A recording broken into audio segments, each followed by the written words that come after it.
Assalamu alaikum wa rahmatullahi wa barakatuh. So, Allah yabarak fik. Bismillah, walhamdulillah, wa la ilaha illallah, wa sallallahu ala nabiyyina Muhammad, wa ala alihi wa sahbihi wa sallam. Here I'm going to share another one with regards to making the religion easy for reverts. And that is making wudhu. When we make wudhu. So, usually, I guess many of the reverts, especially in the cold countries, right? Like in Europe, right?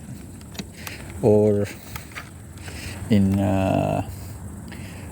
North America, Canada, or Russia, like where I am right now.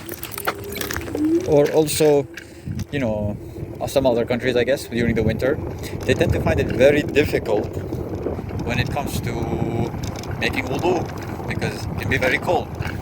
So some of the tips that you can make wudu easier is, first, many people think that gargling and snorting out water is obligatory when it's just recommended. It's not obligatory, so you don't have to do it, especially when it's harmful. Then you were not allowed to do it. Then notice that many people, when they do wudu, they do it 3 times, and that's how the Prophet ﷺ did it. It is sunnah. However, it's not mandatory. Next is when we do wudu, right? We can do, like as I said, we don't have to do it thrice. We can do it once.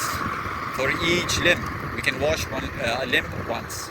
Also, it's not wajib to wipe your whole head with water.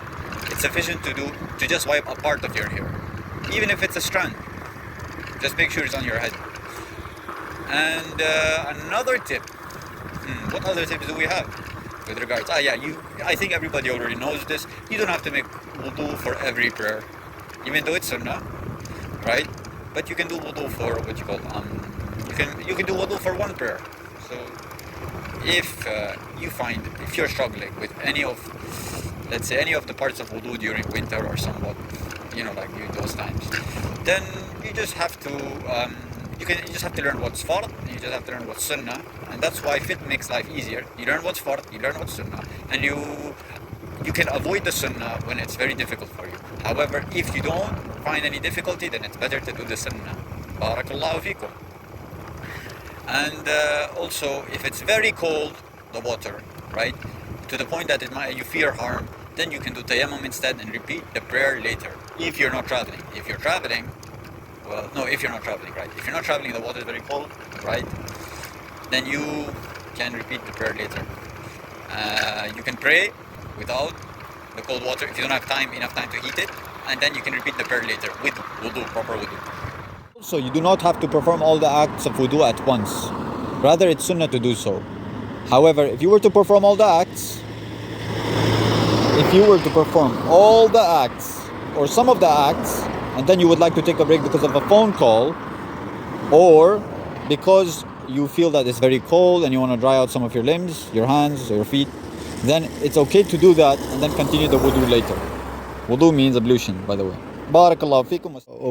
One more thing I'd like to point out, with regards to one of the rukhsas, one of the excuses that you can use during ablution when you're performing it, right, is that you can wipe over your socks if they're thick enough to the point that they're waterproof, and you will be able to walk outside with them on without shoes, bare socks. Another thing that I forgot to mention with regards to the ablution, and the recommended acts, is that you do not have to wash the skin under your beard if you're a man, right? As long as it's thick, to the point that the skin is not visible to a person who is conversating with you, who is in a conversation with you. However, if you're a woman or a transvestite, born as a transvestite, or you're a man with beard that's very light to the point that the skin is visible to the person who is engaging in conversation with you, then you will have to wash the skin under your beard, and it's obligatory.